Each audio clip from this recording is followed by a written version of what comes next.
O Grand Canyon Skywalk é uma realização humana extraordinária, suspensa sobre uma das grandes maravilhas naturais do mundo, permitindo que os visitantes vejam o Grand Canyon de uma maneira totalmente diferente. É lindo, é assustador, é demais, é incrível.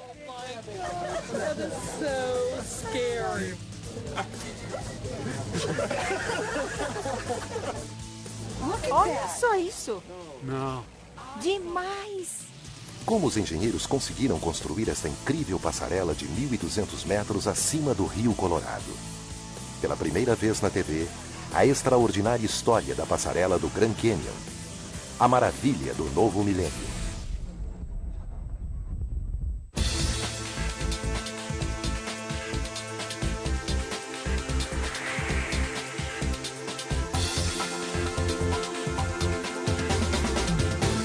Obras incríveis. O Grand Canyon Skywalk. 1.200 metros acima do Rio Colorado, a passarela do Grand Canyon parece flutuar. Mas não se deixe enganar. Ela pesa quase 500 mil quilos de aço e 29 mil quilos de vidro. Puxa, isso é demais.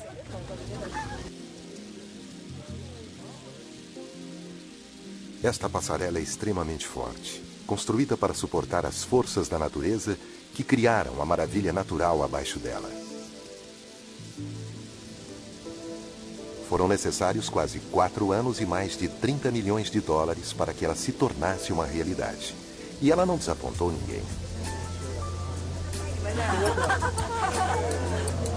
3, 4, 5, cheguei. Consegui.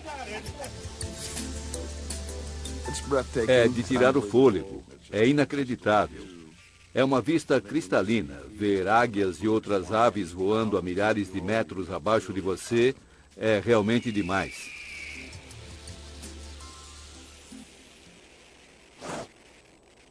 Esta espetacular conquista humana combinou engenharia de ponta e tecnologia antiga para mostrar a eterna beleza do Grand Canyon. Mas a simplicidade, em sua forma, é enganosa. Como em qualquer grande projeto de engenharia, muitos obstáculos desafiaram seus criadores. Uma localização bela, mas estéril. A geologia antiga. A controvérsia tribal e suas restrições ambientais. Os ventos fortes, aliados ao medo de construir uma ponte de vidro sobre um penhasco gigantesco ao lado da imponente borda oeste do Grand Canyon. A passarela está localizada a quase 200 quilômetros a leste de Las Vegas, em uma das áreas mais desoladas dos Estados Unidos.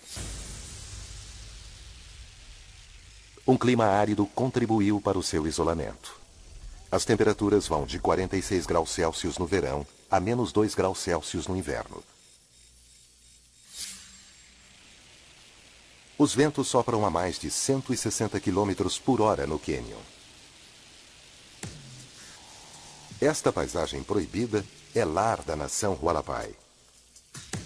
Durante décadas, os Hualapai abriram sua reserva ao turismo para ajudar a sustentar sua tribo. Mas seu principal empreendimento comercial, o rafting no rio, é modesto. Em 1996, o empresário David Jin se aproximou da tribo Hualapai com uma ideia ousada. Ele tem uma agência de turismo e tem trazido turistas àquele território há anos. E propõe construir algo novo para atrair ainda mais visitantes. Sua proposta é construir uma passarela com fundo de vidro, um deck de observação na borda oeste do Grand Canyon e com um centro de visitantes. Eu negocio com a tribo dos Hualapai há anos, há mais de 10 anos. Eu amo esse lugar. Primeiro porque é bem próximo a Las Vegas e depois porque eles mantêm o Grand Canyon como era há milhares de anos.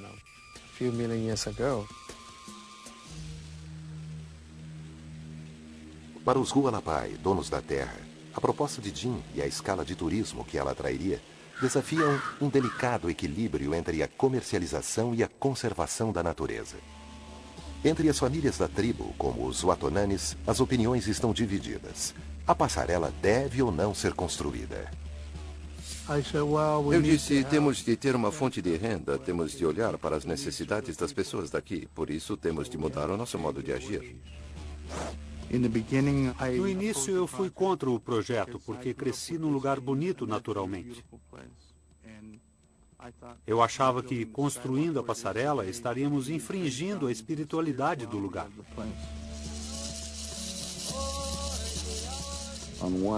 Por um lado, esse empreendimento trará empregos e ajudará na situação de pobreza daqui.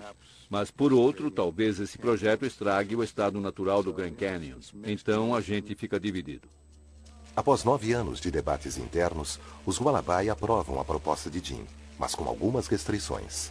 Nada de salas subterrâneas nem escavações excessivas. Nada de escavar a face do cânion, e a cor e a textura da estrutura teriam que complementar o ambiente natural do cânion. Esteticamente, queríamos que a cor e a estrutura se misturassem com o que a Mãe Natureza fez o máximo possível. Em outubro de 2003, Jim contrata o arquiteto Mark Johnson. Embora Johnson tenha anos de experiência em trabalhos comerciais e residenciais, ele reconhece o desafio. Ninguém antes havia feito algo como aquilo. Me chamaram para ajudar o David a criar algo ousado, uma experiência nova. Algo que passasse o sentimento que ele tinha tido a primeira vez em que esteve no Grand Canyon, quando viu as águias planando, quase sem esforço, só flutuando ali. Para fazer frente a esse desafio, Johnson e Jim levam seus planos para a Loxa Engenharia, que está por trás de muitos hotéis grandiosos em Las Vegas, incluindo o Wynn Resort, o Mandalay Bay e o Caesars Forum Shops. A Loxa também tem experiência na construção em vidro. Entre suas obras estão o Aquário Shark Reef no Mandalay Bay. Na Loxa, Jim e Johnson se encontram com o engenheiro Bill Karen. Encontramos o Bill e perguntamos: acha que conseguiremos empurrar essa coisa 15, 20 metros sem prendê-la para que possa haver uma abertura no meio, para que as pessoas tenham a sensação de estar quase voando? Karen fica intrigado. O meu primeiro pensamento foi de que seria algo muito difícil. Seria divertido e diferente, mas teríamos que ter uma certa frieza para fazer aquilo. Enquanto Johnson e Karen analisam os fatores, o empreendedor Jim e os Hualapai escolhem uma localização. Um local incrível na borda oeste chamada Ponto da Águia, que atravessa o cânion numa formação rochosa diferente com o formato de uma águia. O local é sagrado para os Hualapai porque eles acreditam que a águia leva suas preces ao Criador. Ao contrário das outras rochas em formato de degraus na maior parte do cânion, aqui as paredes descem formando uma grande precipitação nos primeiros 600 metros. Além da face escarpada da rocha, o local oferece uma tremenda vista do Grand Canyon e do Rio Colorado. A equipe contrata então o geólogo John Peck para inspecionar a localização escolhida. Eu fui até lá em novembro e passei um dia mapeando a geologia da superfície do Ponto da Águia. A localização era adjacente a uma grande fenda, uma fratura aberta na rocha. Estou surpreso que ainda não tenha caído. Peck conclui imediatamente que o local não é adequado para a passarela. Ele encontra então um local melhor a apenas 100 metros ao norte. Lá ele também encontra fraturas na rocha, mas com uma diferença significativa. As rachaduras, também chamadas de junções, estão num ângulo que se afasta do cânion e não indo em direção a ele. Se a superfície de uma junção vai na direção do cânion e você põe algum peso sobre ela, a tendência é de que ela deslize em direção ao precipício, iniciando o que seria um deslizamento de rochas. Se a plataforma fosse feita longe da face da rocha, teríamos uma situação bem mais estável. O engenheiro Bill Karen começa agora a pesquisa para a fundação da passarela. Primeiro, ele testa a dureza da rocha. Isso é feito colocando-se uma amostra de rocha em uma máquina parecida com um torno, que literalmente a espreme até que fique em migalhas. A rocha vermelha do local suporta incríveis 1.125 quilos por centímetro quadrado de pressão. Uma pressão de 16.000 PSI no leito da rocha seria comparável a 4 ou 5 vezes ao peso de uma garagem comum ou de uma calçada de concreto na frente da sua casa. Saber a força da compressão da rocha vermelha diz a Bill Karen que será difícil escavar aqui, mas não será impossível. Agora ele se concentra no próximo desafio. Como organizar a mão de obra, o equipamento e os recursos para começar a construir numa localização tão remota? Isso apresenta um novo grupo de problemas, parecido com o que aconteceu na construção da represa Hoover 70 anos atrás. Sabíamos que este local era remoto, mas a distância do local realmente foi uma grande dificuldade para a gente, principalmente com relação ao design e à construção da passarela. Não há eletricidade aqui. Ela terá que vir de geradores.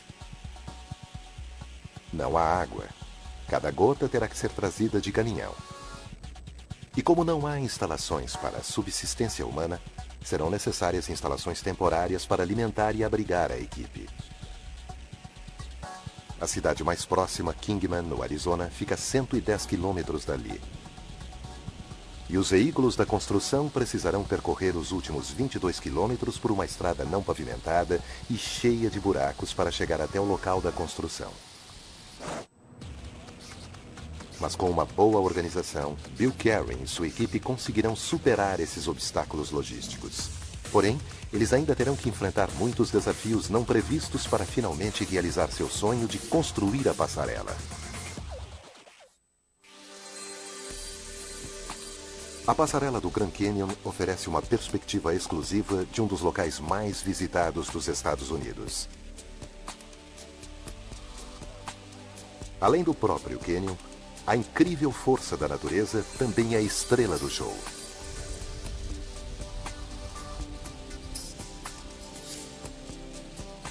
Fortes ventos castigam o Canyon, o que ajudou a esculpir as escarpadas paredes das rochas nos últimos milênios. Já que ninguém nunca estudou os ventos nesse local em particular, a Loxa montou uma estação de tempo para juntar dados e medir a força dos ventos sobre a estrutura. Eles descobrem que a velocidade dos ventos aqui chega a 145 km por hora num dia comum. Esses ventos criam problemas para os engenheiros e para a passarela que eles estão construindo. Não há nada nos manuais que diga ao engenheiro o que ele deve fazer com esse tipo de pressão do vento no Grand Canyon. Então esse foi um de nossos primeiros desafios. Como a passarela ficará suspensa 21 metros sobre a borda de um penhasco de 1.200 metros, os ventos a atingirão de cima, de baixo, de todos os lados. Isso pede cálculos especiais. As forças são tão grandes que tivemos que aplicar medidas em todas as 3 direções. Geralmente, quando analisamos o vento, além das leis da gravidade, aplicamos os cálculos em apenas uma direção. Entendo. E no perpendicular em relação àquela outra? A estação do tempo também mede as taxas de erosão causadas pelo vento, pelas chuvas, pela temperatura e pela gravidade. Esses elementos podem transformar uma pequena fratura numa rocha em uma imensa fenda. O que acontece no Canyon é que as rochas caem, seja pelo frio no inverno ou pelo calor no verão. E, finalmente, o último grão que sustenta o material acaba se rompendo e o bloco todo cai. É um processo lento, mas isso ocorre somente em eventos esporádicos, o que chamamos de eventos catastróficos. Este tipo de erosão diferencial contribuiu para a aparência das camadas das paredes do Canyon nos últimos 1,5 milhão de anos. A história toda da criação do Grand Canyon é muito mais dramática e ainda está sendo debatida. Durante milhões de anos, a superfície da Terra, onde agora fica o Grand Canyon, elevou-se e baixou devido à atividade tectônica. Às vezes, a arena era inundada, criando um ambiente onde os entulhos assentavam no fundo. Esses entulhos eram então compactados em camadas de rochas sedimentárias. À medida em que o Rio Colorado se formava, ele ia cortando esta rocha sedimentária. Os cientistas acham que entre 1 e 6 milhões de anos, esse rio esculpiu o desfiladeiro, tornando-o no que ele é hoje. Porém, novos estudos sugerem que ele deve ter começado sua ação há 17 milhões de anos.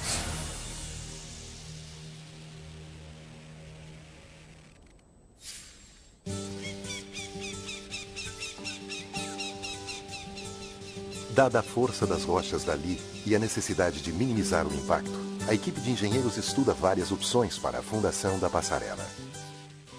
Eu achei que seria bem difícil prender a passarela ao penhasco.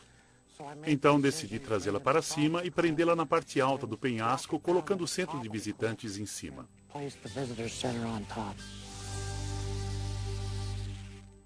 Para prender a passarela na parte de cima do penhasco, a equipe decide construir a fundação diretamente dentro da rocha com estruturas chamadas caissons e microblocos. As 4 caissons são colunas de concreto reforçadas. Os microblocos são um sistema de barras de aço entrelaçadas que, postas dentro das caissons, darão força a elas. Cada microbloco mede 6,5 centímetros de diâmetro e se estende 14 metros para dentro da rocha. Este método de reforçamento de fundação é chamado em inglês de post-tensioning. Com o plano em andamento e o trabalho prestes a começar, os Hualapai abençoam o local da construção no primeiro dia de outubro de 2004.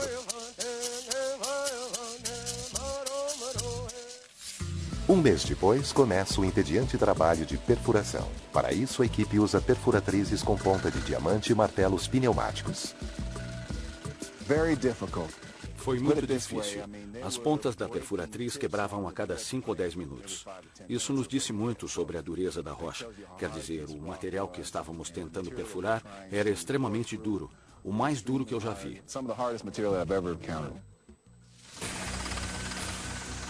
À medida em que a perfuração continua, um problema inesperado e possivelmente devastador aparece.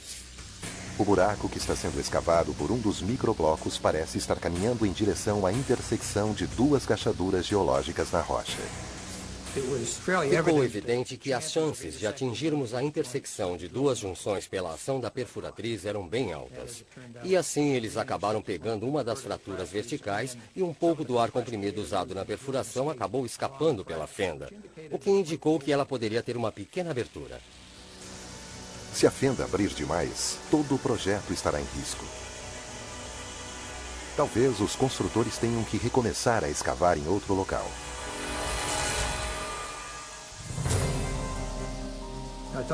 Achei que seria prudente subir ao penhasco numa gaiola e olhar para o sistema de junção abaixo dele.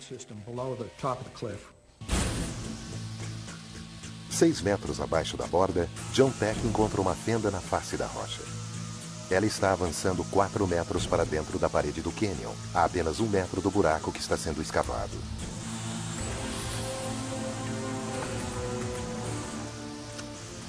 Isso chamou a atenção de todos. A equipe decide implantar um sistema de junção com parafusos dentro das caissons para estabilizar e reforçar a fenda. Usando uma grade de barras de aço verticais e horizontais, eles literalmente tricotam a rocha passando os fios entre seus padrões de rachadura. Isso aliviará a pressão nas rachaduras.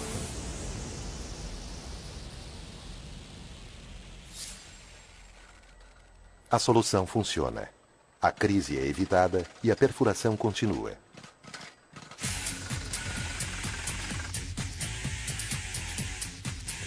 Agora, no lugar, tanto os microblocos quanto os parafusos na rocha estão dentro do concreto ao longo das 2 colunas de aço sobre cada caisson, que se tornarão os pontos de ligação para a estrutura da passarela.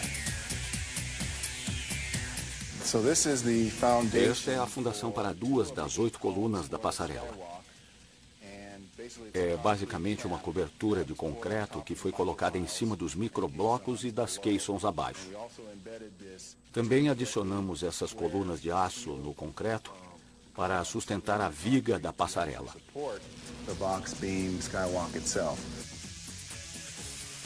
Um ano e meio após o início da escavação no local, os empreiteiros da passarela terminam de colocar o concreto na base. Olá. David Jean e sua família estão lá para comemorar este momento e marcar o local.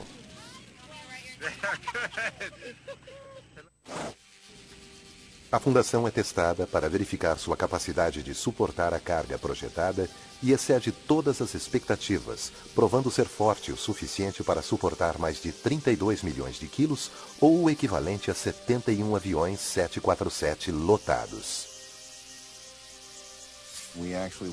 Acho que em algumas áreas fomos bem ousados. Fizemos várias coisas extras, segundo a recomendação dos geólogos e dos engenheiros estruturais, para termos certeza de que tudo daria certo.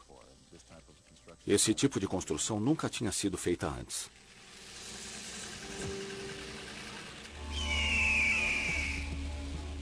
Para os Hualapai, a construção dessa passarela é um passo importante para seu futuro. Mas é igualmente importante que os futuros visitantes respeitem o passado desse povo, seus costumes e a terra que eles chamam de lar. O povo Hualapai vive nessa parte do mundo desde o início dos tempos. É nisso que acreditamos. É natural, é silencioso, tranquilo. Eles dizem que o vento fala com eles. E se você prestar atenção, vai ver que é verdade. Os Hualapai são um povo tradicionalmente nômade. Eles atravessaram este território desde o Rio Colorado ao sul até Wikiup, no Arizona, e do local onde hoje fica a represa Hoover a leste para Flagstaff, uma região com mais de 24 mil quilômetros quadrados. No século XIX, a população da tribo foi dizimada pela guerra e por doenças, e sua terra foi ocupada por colonizadores brancos, o que forçou os Hualapai a irem para uma reserva. Criada em 1883, ela cobre 4 mil quilômetros quadrados, chegando à fronteira da Borda Sul. Desde os anos 50, os Hualapai vêm considerando a possibilidade de vários negócios, mas todos tendo como ponto principal o raft e o turismo da Borda Oeste. Não temos indústrias que outras tribos têm, simplesmente por causa da localização. Mas, de certa forma, estamos tirando vantagem dessa localização porque aqui há um delicado equilíbrio entre a natureza e o desenvolvimento do povo Hualapai. Concordando com a construção dessa passarela, os Hualapai estão confiando no delicado equilíbrio de uma ponte em forma de ferradura suspensa sobre o penhasco. E a chave para fazer isso acontecer está nas vigas que a sustentam. As principais vigas de sustentação da passarela são chamadas de box beams. São vigas de aço gigantes, curvas e ocas projetadas para lidar com cargas enormes de peso e pressão. Essas box beams têm 2 metros de altura e são grandes o bastante para que uma pessoa entre dentro delas. Essas vigas têm 81 centímetros de largura e 100. Elas são feitas de placas de aço de 5 centímetros de espessura e 50 mil PSI. São placas muito fortes. Aqui tem uma delas, mas essa viga é para ajudar a travar as outras duas. Outra função da box beam é absorver a vibração e evitar o galope em condições onde haja ventos muito fortes. O galope é um movimento induzido pelo vento em uma viga de sustentação que amplifica a oscilação e a instabilidade.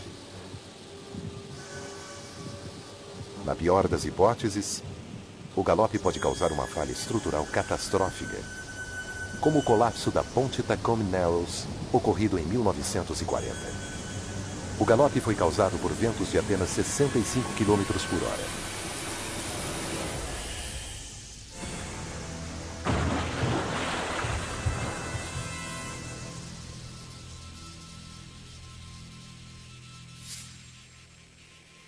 Para evitar casos como este na passarela, onde os ventos são significativamente mais fortes, as box beams são feitas com placas de aço com espessura de 5 centímetros.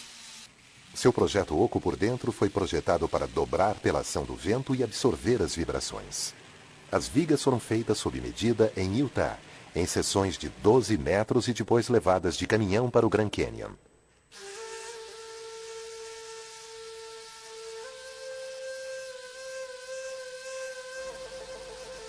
Transportar essas barras é uma tarefa e tanto, leva meses para que todas as seções cheguem ao local. Depois que elas chegarem aqui, será só uma questão de coordenar a equipe e pôr a mão na massa. Por segurança, a passarela é montada no solo. Ela será levada ao penhasco mais tarde. Primeiro, coberturas permanentes são presas a 8 colunas de concreto. Isso ajudará a prender a passarela. Em seguida, a equipe constrói uma rede de cavaletes temporários para sustentar as vigas à medida em que elas forem sendo posicionadas para serem soldadas. Finalmente, as vigas são baixadas em sua posição, usando-se um grande guindaste.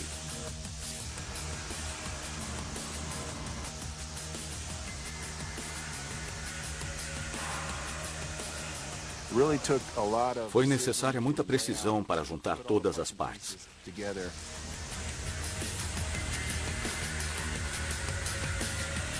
Não é fácil prender uma estrutura curvada de 5 centímetros dentro de uma estrutura de 8 milésimos de polegada com precisão.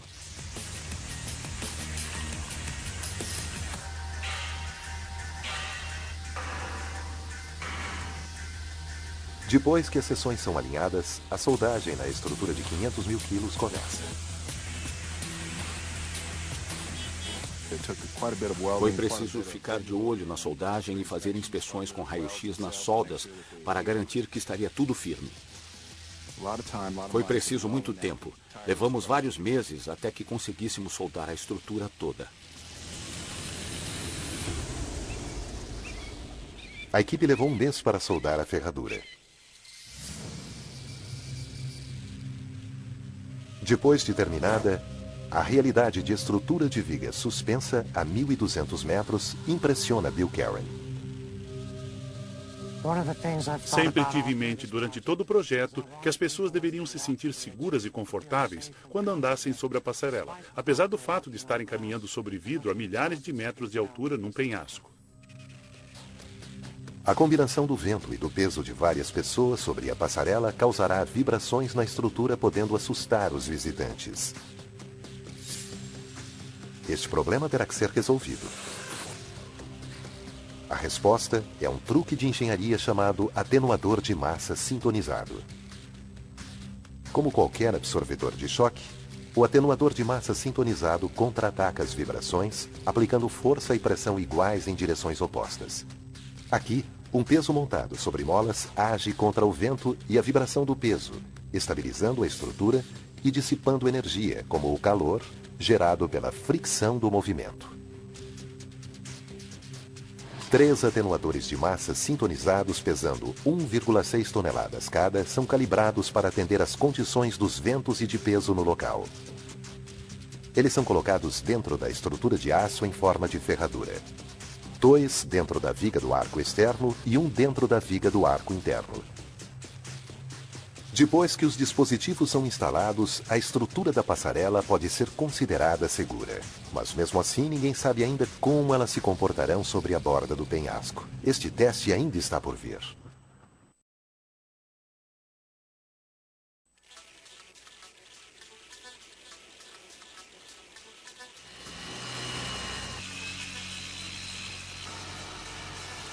Dez anos depois de a ideia ter sido proposta, a estrutura em forma de ferradura da passarela do Grand Canyon está terminada e pronta para o próximo passo.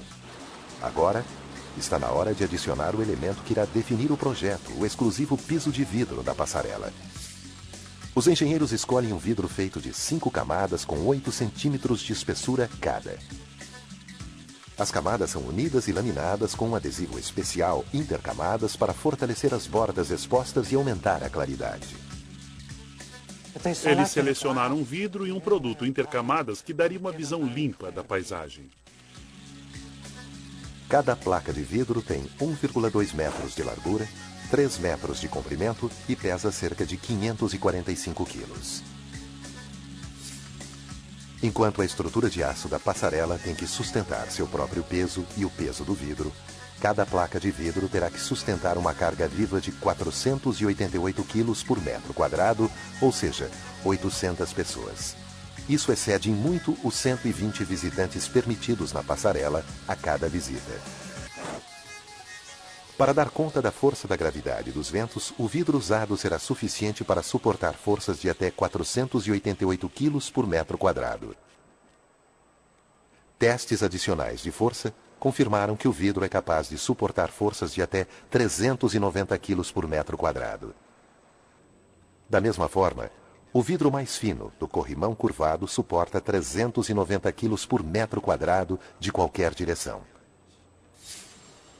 As paredes de vidro da passarela foram projetadas para ter 2,1 metros de altura. Mas Bill Karen teme que os visitantes se sintam presos dentro da estrutura e então ele propõe que as paredes tenham no máximo 1,6 metros de altura. O padrão de segurança exige que elas tenham 1 metro de altura, mas decidimos deixá-las com 1,60 m, então estamos sendo até mais precavidos. Assim as pessoas não se sentem confinadas. Os visitantes são obrigados a usar um calçado especial, mas mesmo assim pequenos arranhões no vidro são inevitáveis. Felizmente, o composto de 5 camadas permite substituições periódicas apenas da camada de cima, baixando significativamente os custos de manutenção. A máquina usada para mover as grandes placas de vidro durante a instalação original e durante as futuras substituições é chamada de manipulador. Vai, agora! Agora, pode baixar. Ventosas poderosas presas a um braço suspendem o vidro. Está subindo. Ótimo, legal. O vidro é inclinado em 90 graus para uma última limpeza. Em seguida, o operador cuidadosamente baixa as peças no lugar. Além de ser muito forte, o vidro também é muito pesado e pode quebrar sob seu próprio peso se cair ou colidir com a rocha ou o aço. O peso de cada painel apresenta um problema à medida em que a equipe de engenharia se prepara para instalar a passarela de vidro. Como as vigas se dobram levemente sobre as cargas, a equipe se preocupa que a colocação de cada painel faça o aço dobrar, causando uma possível quebra nos painéis que já tenham sido instalados. O menor erro de cálculo pode resultar num pedaço de vidro quebrado. Para contrabalançar a estrutura durante a instalação, a equipe monta uma camada temporária de placas de aço para simular o peso e o tamanho das placas de vidro. Na verdade, nós imitamos o peso do vidro. Pusemos as placas de aço em cada seção como se fossem as de vidro. Depois as substituímos pelas de vidro, para ter certeza que o equilíbrio seria mantido e no final do dia todas as placas de vidro estavam no lugar. Mas há uma consideração final ainda no que diz respeito a segurar as placas de vidro. Colocadas numa distância de aproximadamente 3 metros uma da outra, as vigas internas e externas da passarela se movem de maneira independente uma da outra. Durante o dia, o calor do sol e o peso dos pedestres poderão fazer as vigas se moverem levemente, dobrando as placas de vidro para cima ou para baixo e criando com isso uma superfície desigual.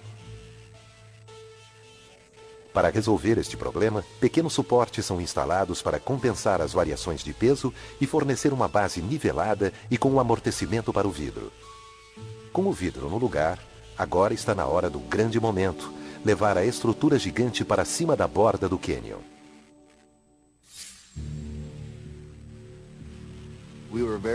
Estávamos muito nervosos e ansiosos. Foi difícil ter certeza de que todos estavam sintonizados no que queríamos conseguir.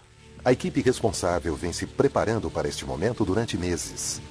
Primeiro, eles levantam a estrutura dos cavaletes temporários usados durante o processo de soldagem. Depois, eles baixam a estrutura sobre os macacos que levarão a carga até a sua localização final. Usamos o antigo método egípcio de rolos, em que você vai movendo os rolos e a estrutura vai seguindo para a próxima posição. Os egípcios usaram esse método para mover objetos pesados, como os blocos que usaram para construir as pirâmides. Na passarela, cada seção da estrutura de vigas é posta sobre uma plataforma com rolos por baixo. Como os rolos minimizam a fricção, é necessária uma força relativamente pequena para mover a estrutura em linha reta. 2 caminhões são usados para mover a estrutura. Cabos e polias são ligados a um braço temporário na estrutura, alimentado através de polias ligadas às colunas de fundação e depois levados de volta aos caminhões. À medida em que os cabos passam pelas bobinas, a passarela se aproxima da borda do penhasco. Vamos mover uma estrutura de 712 mil quilos sobre a borda do Grand Canyon, sem que ela tenha que passar sobre o canyon. Não é somente o peso da passarela que eles têm que mover. Como os engenheiros estão preocupados que a estrutura possa se inclinar sobre a borda, eles empilham 250 mil quilos de placas de aço na parte de trás da estrutura para contrabalançar o peso. A equipe também está preocupada com o possível deslizamento depois que o rolamento começar.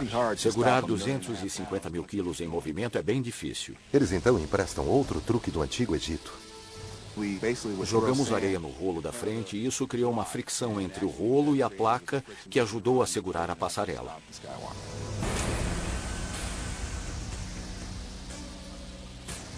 Dois anos e meio depois da inovadora cerimônia, a equipe da passarela está pronta e o trabalho começa.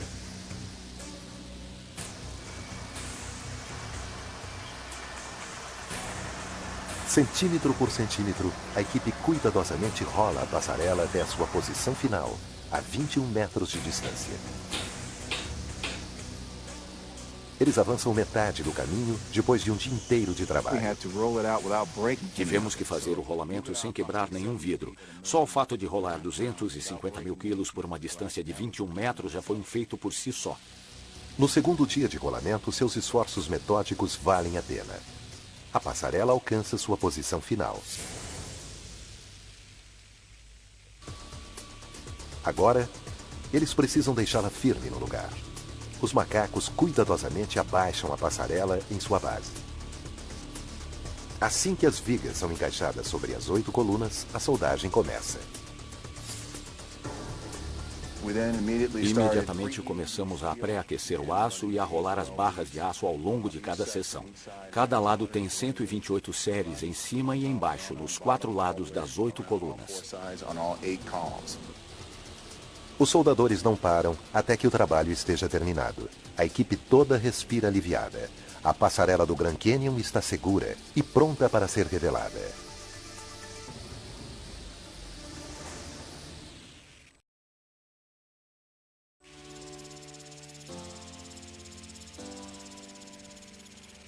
Após 2 anos e meio de construção e 30 milhões de dólares, a seção em forma de ferradura da passarela do Grand Canyon é terminada em março de 2007.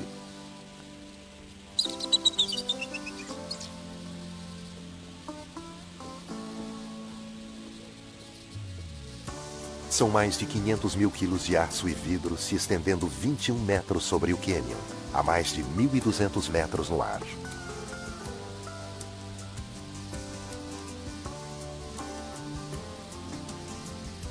Uma maravilha da engenharia, revelando uma maravilha natural.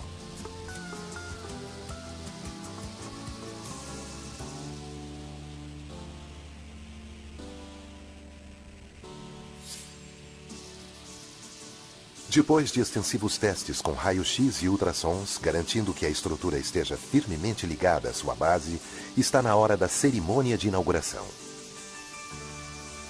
É o momento da verdade para todos os que se arriscaram para tornar a passarela uma realidade. Eles começam numa manhã fria, com a bênção do líder espiritual da tribo dos Hualapai. Todas as tribos vieram. Tiveram permissão de caminhar sobre a passarela.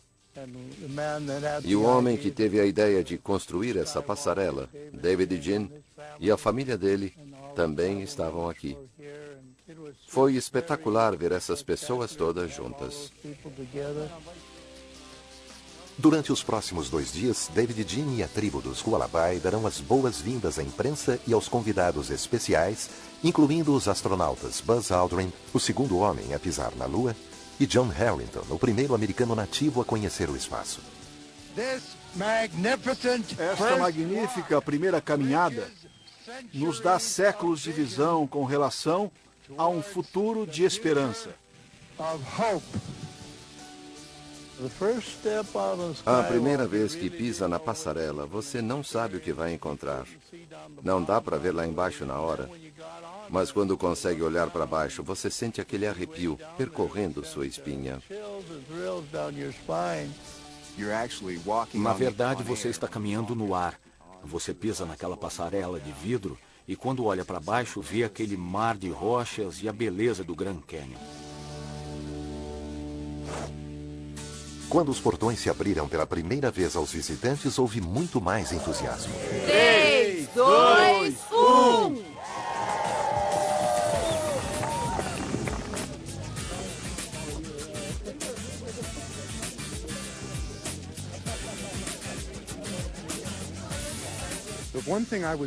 Eu diria que se alguém estiver próximo daqui, seria um grande erro não vir visitar esse lugar. Definitivamente valeu a pena. Eu achei que fosse ficar nervosa ou ansiosa, mas não. Posso segurar sua mão? Tá bom, eu vou sozinha.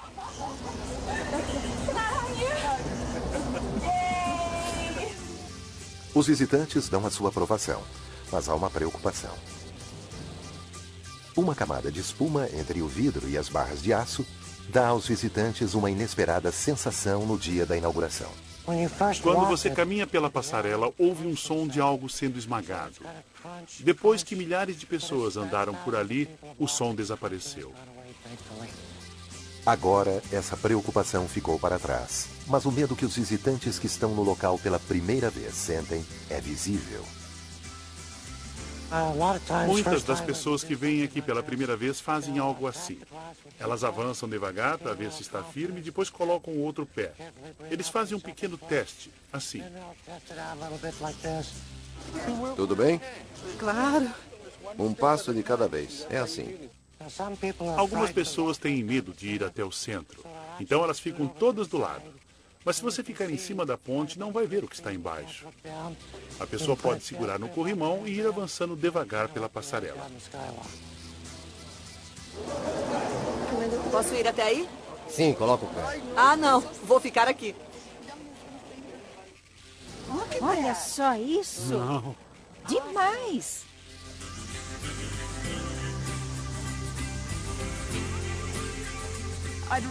Eu tinha lido sobre essa obra, mas você não sabe o que vai encontrar até vir até aqui. É pitoresco, é absolutamente lindo.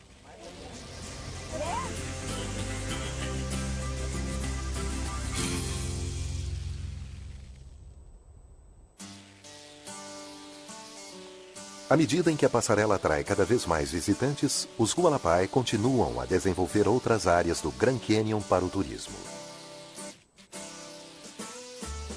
Perto da passarela, uma amostra de casas típicas mostra as tradições de várias tribos diferentes, incluindo os Navarro, os Hopi e os Havasupai.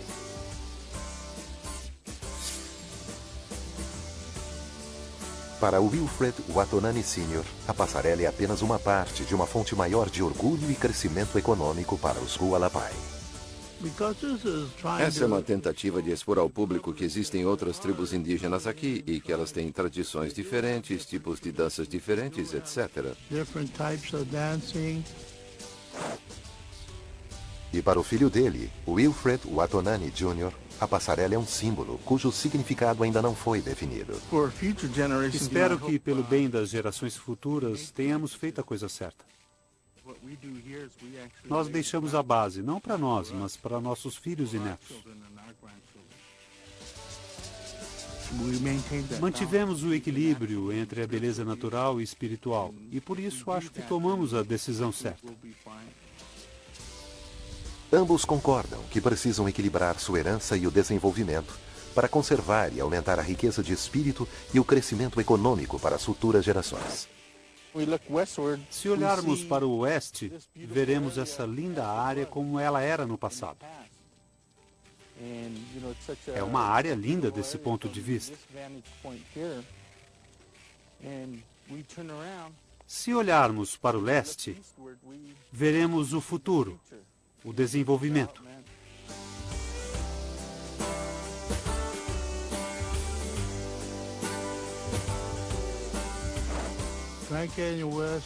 O oeste do Grand Canyon é realmente um local sagrado.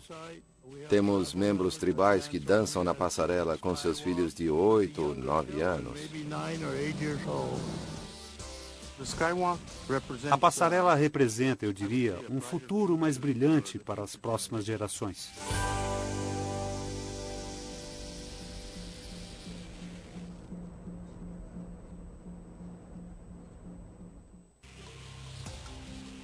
Logo, um centro de visitantes e um restaurante serão adicionados ao complexo e ficarão em cima da base da passarela, completando a visão de uma experiência turística única na borda do Grand Canyon.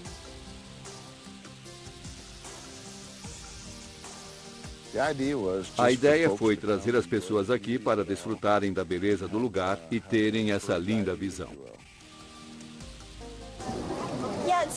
Realmente é bem alto. É o tipo de estrutura que te dá a oportunidade de apreciar a beleza do Grand Canyon. O Grand Canyon é espetacular. É uma das coisas mais incríveis com as quais eu tive que lidar. Turistas do mundo todo visitam a passarela todos os dias. E a primeira vez é emocionante. Eu tenho medo de altura, então vou ter que ter muita coragem. Eu não tenho medo de altura, mas isso é assustador. É uma experiência única.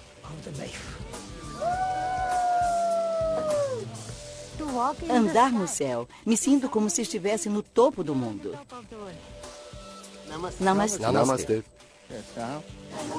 Eu fico nervosa de olhar para baixo. É como se o vidro não estivesse aqui. Dá a impressão que a gente vai cair. Dá um pouco de tontura. É magnífico.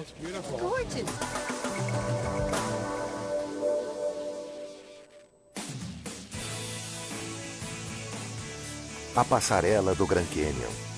Um monumento vivo que demonstra a imaginação humana, realça a beleza natural e a verdadeira engenhosidade da engenharia. Uma estrutura visionária em um local incrível, onde as pessoas agora podem voar como águias. Versão Marshmallow São Paulo.